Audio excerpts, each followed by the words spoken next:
bringing back Big Ben next season?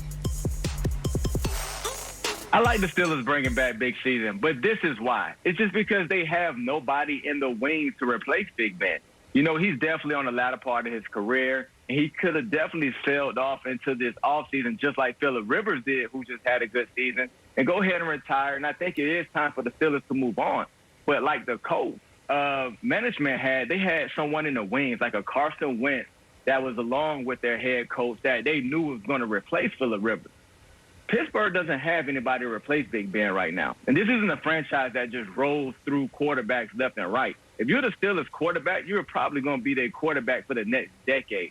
So being for the fact that they don't have anybody to replace him right now, why would you replace him? This is a quarterback that won a division last year. He went 12-4. And I know it left a sour taste in everybody's mouth because of the way the season ended and the playoffs ended, but he didn't play that terrible in the playoffs. Cleveland was just a hot team. And we all know whoever the hot team is coming into the playoffs usually do some damage. So I don't think Big Ben had a terrible year last year. And I think this is the right move to bring him back until you bring somebody to replace him. Well, first off, B, I'm disappointed in you because I watched you all year sit there with Shannon Sharp and Skip Bayless and talk about ball, and I'm sitting here on the 7:30 to 9:30 a.m. Show, and it's the first time that I get to grace the screen with you, so I'm disappointed that we can talk ball finally. So I wanted to get that off my chest. Second, me and Nick, right, why we got you here? You know, because I consider you, when I think about your career, we battled. We went against each other. Denver Broncos, Kansas City Chiefs. And every time I look at the scouting report, every time I battled against you for years, there's a couple things that stood out. High football IQ, super savvy, and underappreciated ball skills, right? So you when you talk about the defensive back in that matchup, you guys going against quarterbacks is special. Nick Wright and I battle all the time about Tom Brady and a veteran quarterback, even Phillip Rivers. In my mind, like, I'd rather go into a season with a seasoned vet because of the other things they give you, leadership and how they make everybody better, and then situational football. So my question to you, and maybe you can help me and Nick kind of get over the hump, is who would you rather face? Okay, you're on the other side, game on the line, situational moment, whether it's 2 minutes before the half or the end of the game, or do you rather go against maybe a guy who may be over the hill and have a couple games left like a Big Ben, a seasoned vet, or a young gun that has all the potential? I would rather go against a young guy, me being a defensive guy, because sometimes young quarterbacks don't understand the moment. They don't understand sometimes you have to just take a sack, or you just have to throw the ball away, or you cannot turn the ball over right here. So going against those vets, they understand, like you mentioned, leadership. You know, what you can and can't do, when you got to make these certain throws. So these young quarterbacks feel like they can make every play on the film. The adrenaline be going, and they just be feeling their stuff at times. But guys like Tom Brady, Big Ben, they know exactly when they need field goals, when they need touchdowns. So I would love on the defensive side of the ball just to go against a young guy who just thinks he can make all the throws. So here's the problem, though, because Big Ben is an old guy with all the bad young guy tendencies. As you get older, you're supposed to learn how to take care of your body more. Ben didn't. As you get older, you're supposed to study more film. Ben doesn't. As you get older, you're supposed to throw fewer interceptions. Ben throws more. So, like, you get the bad of the young quarterback without the good of the potential. Like, that's the, come on. He's not Tom Brady. There ain't no TB12 method. There might be some Mick Ultra 97 method, but no TB12. And Mick Ultra's probably a little too light. It strikes me more of a butt-heavy guy. Like, let's be honest here. And the problem for the Steelers is twofold.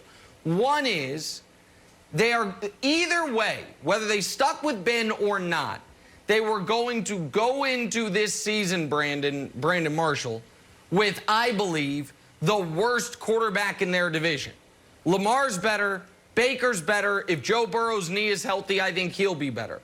That's with Ben or without Ben.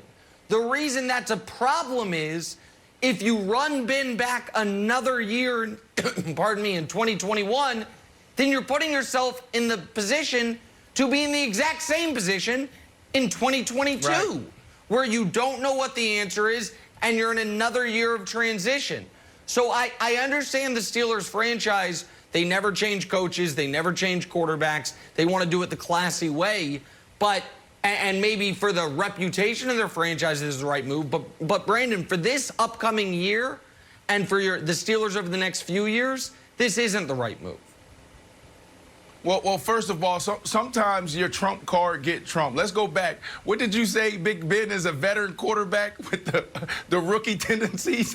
He's getting worse. Yeah, he's got young guy tendencies. Okay, that was brilliant. I loved it. And look, you're absolutely right, but I definitely wanted to get B. Flowers' perspective on that because we have these discussions all the time. But I do agree with you, Nick, and I do agree with you a little bit, B, to a certain extent when it comes to what they should do. I truly believe that the strength of this team is that defense. So right now you should be thinking about how do I double down on the defense? How do I invest more in the defense and start this transition period to where maybe we can go get a quarterback that can stand in the gap while we develop a young guy for a year or two and get back to where we're supposed to be in NFL royalty, because there's only a few teams that compete year in and year out, and the Pittsburgh Steelers are one of them. So, Big Ben, I do think there's concern there. It's like, dude, you're not going to be that quarterback where you're going to throw for 400 yards every game. And that's what he's trying to do. There was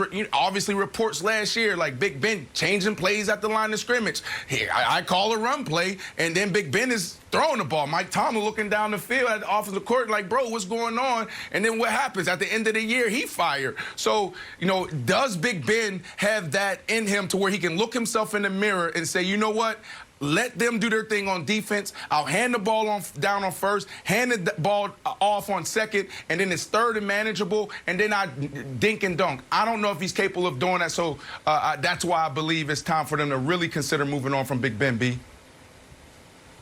I don't think he's going to do that because that's not in his arsenal. A guy's not going to change in the latter part of his career and say, hey, I'm going to all of a sudden conform to this way of playing quarterback. I just think Mike Tomlin and then the Steelers franchise are just going with history, going with percentages. Mike Tomlin never had a losing season with Big Ben. They had their ups and downs, changing coordinators who fit Big Ben and his offense the best, but they're definitely saying they're not going into the season and trying to develop Mason Rudolph. And Dwayne Haskins haven't been there, so they don't know what kind of caliber player that they're getting in Haskins. So it's just they're in between a rock and a hard place right now, and Big Ben is just the guy that makes sense.